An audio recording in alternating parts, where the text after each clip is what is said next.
Welcome back to the Tinkerage. For the last 10 months or so, I have been using this Workzone Bandsaw, which is Aldi's own brand. And today, I'm going to give you my review after that 10 months of use.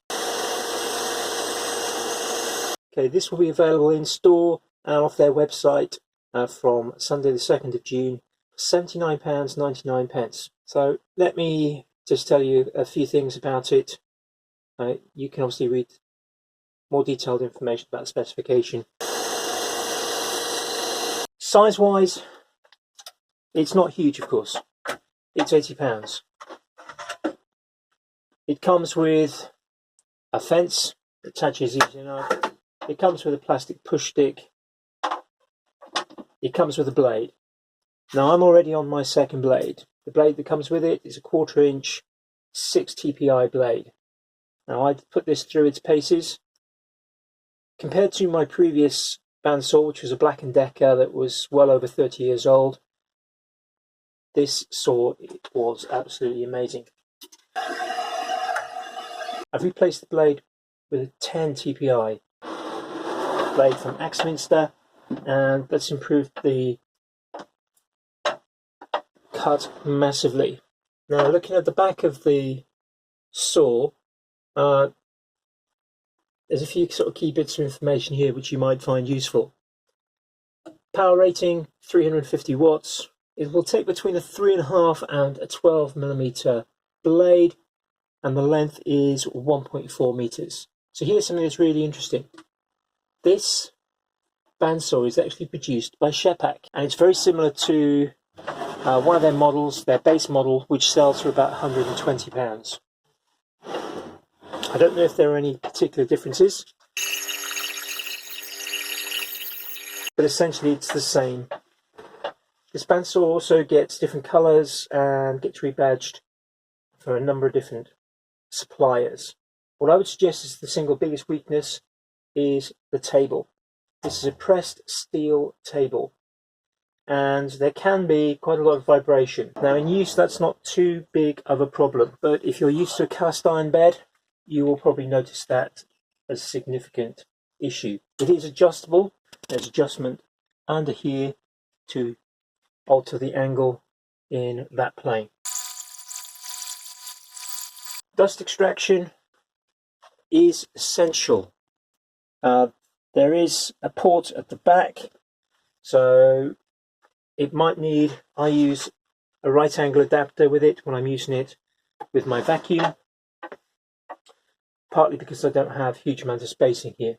Adjustment, compared to a bigger bandsaw, you might find it a little bit fiddly. Like any modern bandsaw, it does have safety features like micro switches which stop it from being switched on if either of the doors are open. So you can see the wheels aren't huge. Most of the adjustment knobs are fairly easy to undo and change. What is fiddly is the blade guides, particularly underneath. It's just an Allen key, so we can see they just require Allen key adjustments. There is a roller wheel at the back, top of the blade, but there isn't a roller at the bottom. The blade guide here does move up and down, so there's a locking nut and that will move up and down. Now I have had an issue with that in that it became stuck in the upper position. Now that was due to not using it with extraction. There's a little gear train behind there which, as you turn the knob, moves it up and down. That can become clogged up quite easily with sawdust. So running extraction with this is essential. If it becomes clogged up, to clear it, you have to take this out. In order to take that out, you have to take this wheel off. Now that's not a big deal if you're fairly handy, but if you're not kind of inclined to take a piece of equipment apart, you might find that just a little bit daunting. With the original blade, particularly if you've got the blade guide up, trying to rip cut, particularly in a straight line, is not very easy. It will cut curves quite nicely. If you look at some of my carving videos, you'll see me using it to cut out sides of spoons. Would I buy this again? Yes, I would, for £80. If I could get it for less, definitely. Will I replace this? Yes, once I get the money, I would replace it. Will I replace it in advance of getting other tools? No, I'm more likely to try and get other tools that will be useful to me than urgently replacing this. For the money, this is a great little machine. You might be able to get an older, better quality make second hand for about the same money, and you might want a greater depth of throat. Throat on this is 8 inches, 20 centimeters, maximum cut depth 8 centimeters or 3¼ inches. For a small workshop, it's great. Yeah, it's not a professional grade machine. This is a hobby grade machine. It is extremely good value for the money. So if I can improve one thing out of the box, it would be a cast iron table with a good quality fence. Now you can get aftermarket fences quite cheaply that you can put on, which would probably improve against this. This has some adjustability. It can be mounted straight, but it doesn't go straight absolutely every time, so it's something you have to check. Choice of blade is important.